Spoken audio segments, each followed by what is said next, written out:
organ of craving that arouses the passions is a separate entity that wishes to feed from your pain and your pleasure. And its ultimate purpose is nothing more than to lower your vibration and stifle your happiness and spiritual progress. So, as you guys know, I often suffer from depression.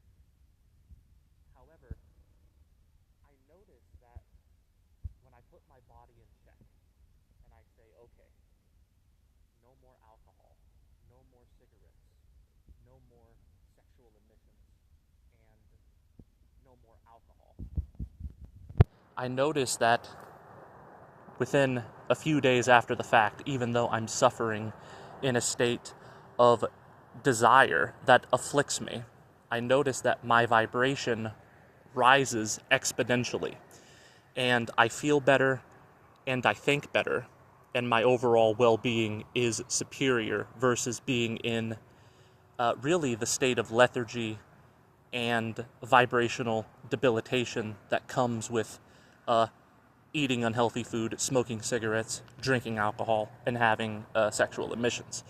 There's no doubt in my mind that I feel much better in a state of what's the word? Cessation of desire. However, I notice that regardless, it's as if every individual archonic organ of craving is an entity in and of itself that is basically an energetic silhouette that causes a kind of pressure of demand in that particular area. So imagine you have a black energetic silhouette in the lung cavity that belongs to the archonic entity called the lungs.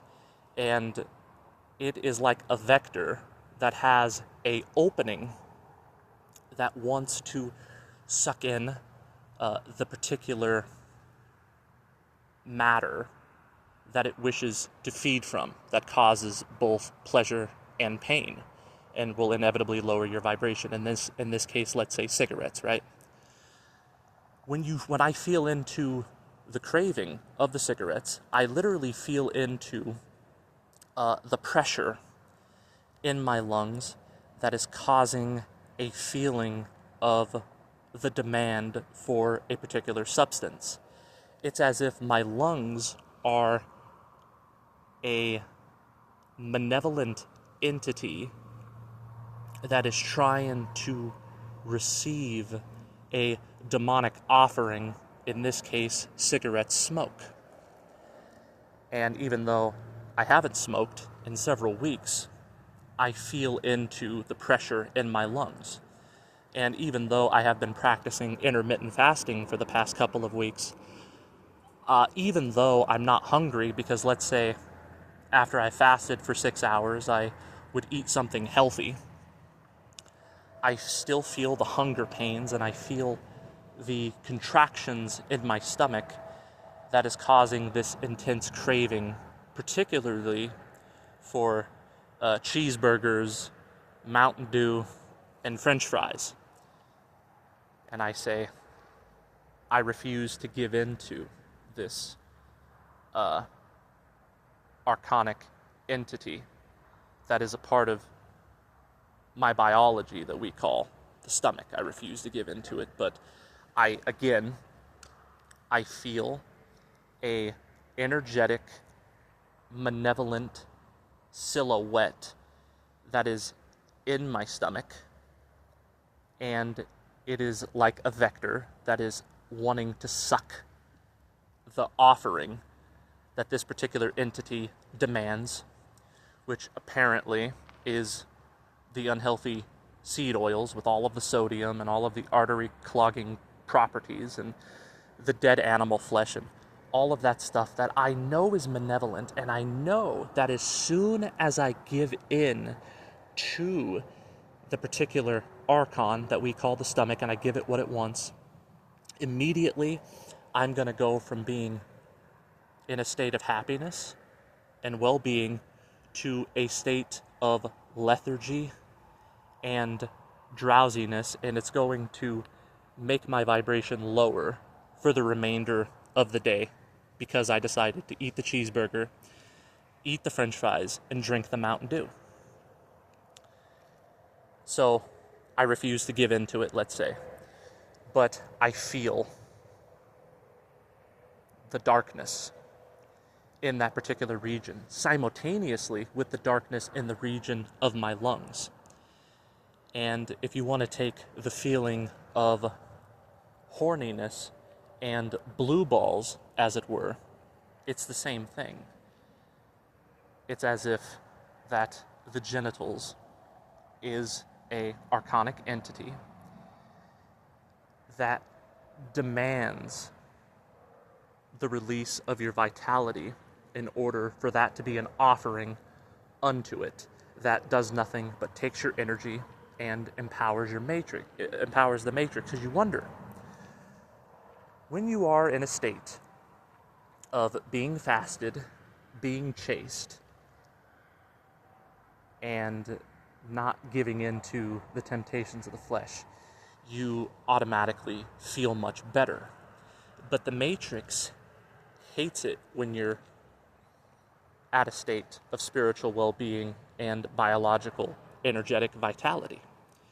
So it sends you these afflictions of extreme craving to cause you to suffer. And it wants you to believe that in order for you to make the suffering of craving stop, you have to give in to the finite pleasure and endure the prolonged pain that comes with it for the rest of the day, where your vibration is guaranteed to lower for a long time to come.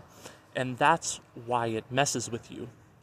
You are afflicted in the suffering of craving brought about by the particular fleshly archonic intelligences, which is every individual member of the body that is responsible for craving, and they continue to afflict you.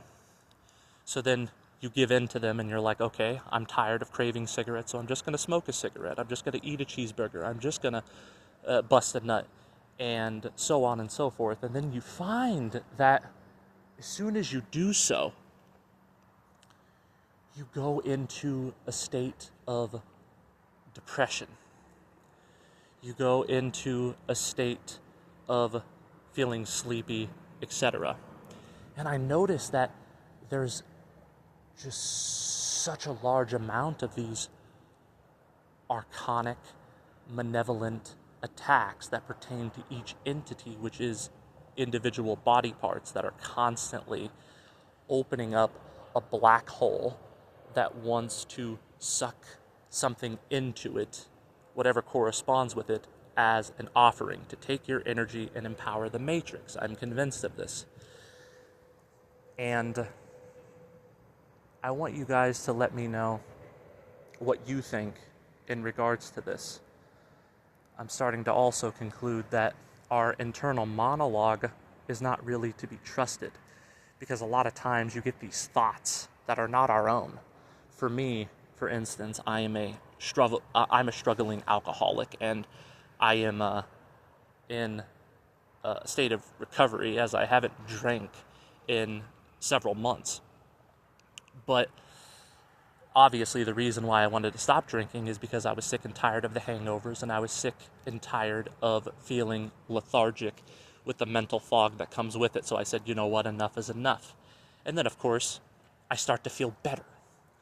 I did the right thing, and therefore I feel good in that state of sobriety. But I get this craving, and this is the most aggressive archon there is. It's like this blackness is silhouetting my entire body. And it's a literal pressure that kind of feels like a serpent is restricting me, and I feel the pressure of that serpent. And it's completely from my belt all the way up to my forehead, and I am just covered in this darkness of demonic craving that causes my heart rate to speed and causes me to breathe heavy, where I'm jonesing and I'm panting like a dog. And I get these thoughts that say, you know what, man? It's not the end of the world if you just have a six-pack every other day. Or maybe to make the craving go away, you ought to just have at least a beer on special occasions, right? Now, when you study this type of mental activity that alcoholics struggle with, there's a common analogy that's referred to as the alcoholic clown. And that's basically any thought that tries to justify you having a relapse. And these thoughts will arise. And I know that the craving has nothing to do with my spirit. I know that certainly the alcohol has nothing to do with my spirit, and especially these intrusive thoughts that are bombarding me have nothing to do with my spirit, but yet I am afflicted with these constant cravings. And even though I feel better, that's why I know it is completely alien and demonic and belongs to the archonic intelligence of the human flesh. Because I know that I feel better when I'm sober. I know that I feel better when I don't ejaculate. I know I feel better when I eat healthy. I have one meal a day and I eat only healthy food. But the matrix despises it because this demiurgic imprisonment that we find ourselves in, it doesn't want you to be happy. And happiness is a vibrational issue, both in quantity and quality. And if you feel happy and you feel good, it will do whatever it can to bring you back into depression. And a lot of times it's more subtle than just having a metaphysical anvil fall on your head, where you just wake up and for no apparent reason, and I've had this happen, you just feel so depressed you can't even get out of bed. Okay, that's very obvious, but sometimes it's more complicated than that. Sometimes it's not just, oh, well, the matrix is going to cause an accident, therefore you're stuck in traffic and you have to be frustrated, you're going to be late for work and your boss is going to yell at you. Again, those types of things are obvious, but sometimes the matrix uses your own biology against you, so you become your own worst enemy. But this, quote, yours, has nothing to do with you. It's actually alien to your spirit, and it pertains entirely to the carnality of this malevolent prison that we find ourselves in.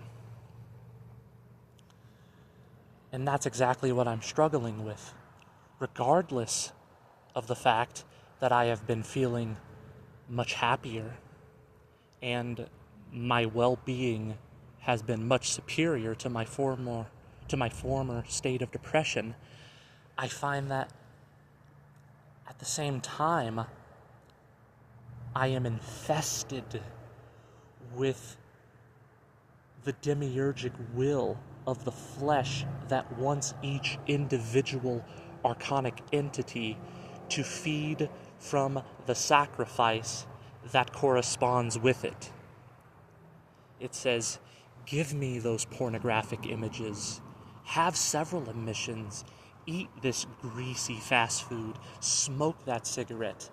And I did mess up when it came to the cigarettes, because I was hoping that if I was just to give in to that one temptation, I would use that as a substitution for all of the other ones. And it turns out that that was a big mistake, because I crave the cigarettes regardless, whether I smoke them or don't smoke them. But at least when I don't smoke them, I find that I am more energetic.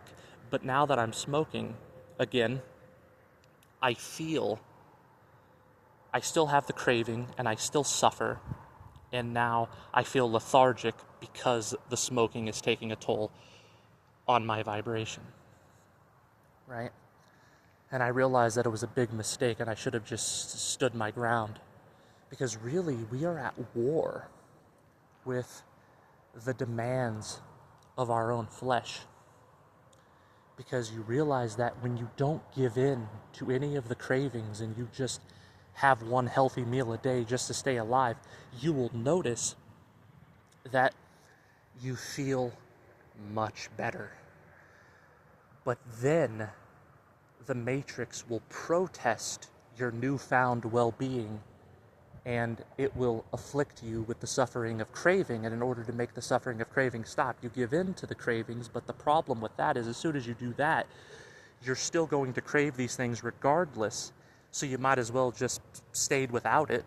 And now you're going to go into that old state of lethargy that's going to drag you down into depression. And that's why these archonic entities, which are the individual members of your anatomy that want what they want, and they try to tyrannize your consciousness to achieve them, even though ultimately, if you're honest with yourself, you say, I don't want to drink, I want to be sober, I don't want to smoke cigarettes, I don't want to do all of these degenerate activities that are degenerate insofar as they degenerate my whole organism, and they bring my happiness, or at least my contentment, down into the sewage of despair. And that's exactly where the matrix wants you. Because when it comes to all of these so-called pleasures of our cardinal disposition, you find that when you refrain from engaging in them, you're much happier, even though you're suffering and craving. But when you give in to the cravings, you're still going to crave these things, you're still going to suffer in that, and you're going to be lethargic. So really what it is we are in a state of war with our own biology, and it's the most difficult enemy to conquer. You're better off winning an actual battle in a war zone than you are conquering the enemy of your own flesh.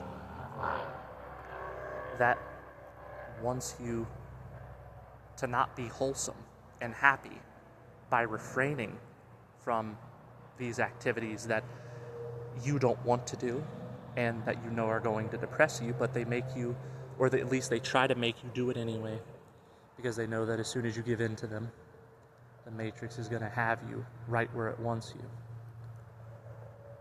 So when it comes to the expression, the matrix has you, this doesn't just apply to politics. This doesn't just apply to religious mind control. This doesn't just apply to being stuck in a 9-to-5 slave job. Really, those things are actually some of the easiest things to overcome in comparison to your own biology. And you start to get these thoughts where you're like, well, these are my coping mechanisms so I don't unalive myself, right? So you continue to engage in these things, but you don't realize that a big part of the reason why you are depressed is because of the things that you give your flesh that they demand of you. That has nothing to do with the ultimate will of what you actually want. As a thought experiment, next time you eat some kind of shitty fast food, ask yourself, do I really want this? And then the answer is no. And then why don't you want it? Well, as soon as you're finished, you'll have the answer, because you'll feel like taking a nap. You'll feel shitty for the rest of the day. Same with cigarettes, alcohol, pornography, all these sorts of things. These are the things that through the flesh,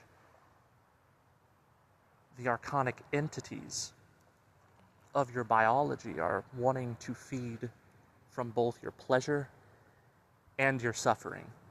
And as a result, you will be depleted. So what I'm trying to do is I'm trying to basically be a Gnostic monk and live in a state of self-denial where I don't trust my thoughts that I know are not my own, that want me to go towards these things. And I certainly don't trust the nocturnal contractions of these particular areas that are demanding the thing that corresponds with them as a demonic offering to that particular entity that is just going to take your vitality and empower the matrix with it. So I guess in short, what I've realized is it is a worthwhile pursuit to expect to endure, or to expect that you are going to have to endure the suffering of various types of cravings. And you suffer in that struggle and you don't give in to it. And even though you are suffering, it is a noble type of suffering. It is the most noble type of suffering to endure craving without giving in to them. Because as soon as you give in to them, you're just going to crave the thing more. And rather than before, where even though you were suffering and craving, it was noble because you weren't giving in to them, and you felt much happier and energetic because of it, and the matrix wasn't feeding off of you. But as soon as you fall away from noble suffering and you go into a much more ignoble type of suffering by falling victim to you as a casualty at your expense for the matrix's benefit, you find, holy shit, I'm back to being depressed. I fell back into addiction. I fell back into feeling lethargic. And then you have that mental fog and that energetic fatigue, and you say, please make it stop. And then you realize that you are a slave to the sins of the flesh. And even though I have fallen off of the wagon a little bit by engaging in the cigarettes, I am going to count my win on not drinking. I'm going to count my win on not giving in to fast food. I'm going to count my victory over those aspects of the flesh. And right now I'm going to work on not smoking anymore. Because we must be renunciates. And in order to renunciate the world, we must learn to despise the flesh that makes us suffer. We must be in a state of vigilance and self-denial when it comes to our internal monologue and all of the demands of the flesh that are going to feed on both of our pleasure and pain and leave us lethargic. We gotta stop feeding into the beast system. And we have to stop letting the matrix feed off of our agony by our act of feeding from the matrix. When you feed from the pleasures of the matrix in return is going to feed upon your pain and lethargy. We must be in a state of constant vigilance in this war on consciousness that pertains to the thoughts that are not ours and the cravings that are not ours, and we must not give in to them. And that's what I'm working on. And I suffer in the most noble suffering in so doing. But when you fall into the ignoble suffering, that's giving into it. And then you compare how you felt when you weren't giving into them, which was a state of well-being or at least contentment, and then when you fall back into it, you go back into your old state of depression, and you know why that is, and that means the Matrix has won.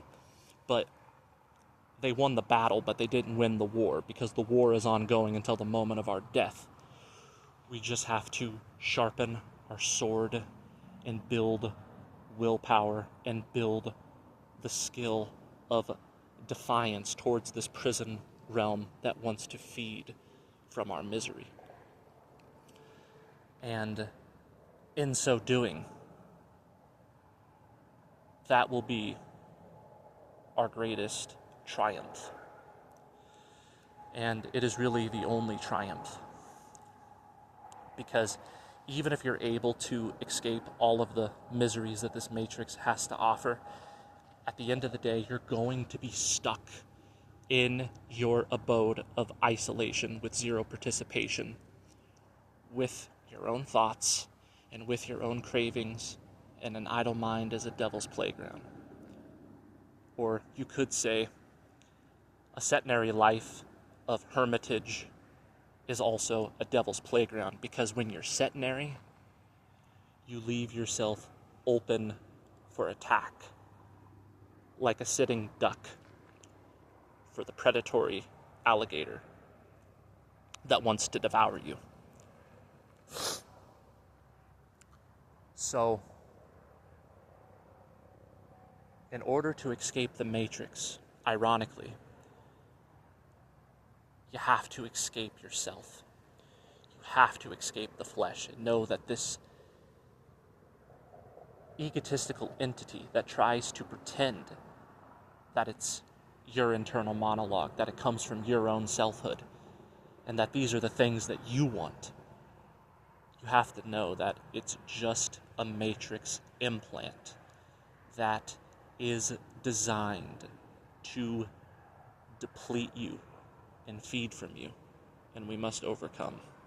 And that's what I'm working on.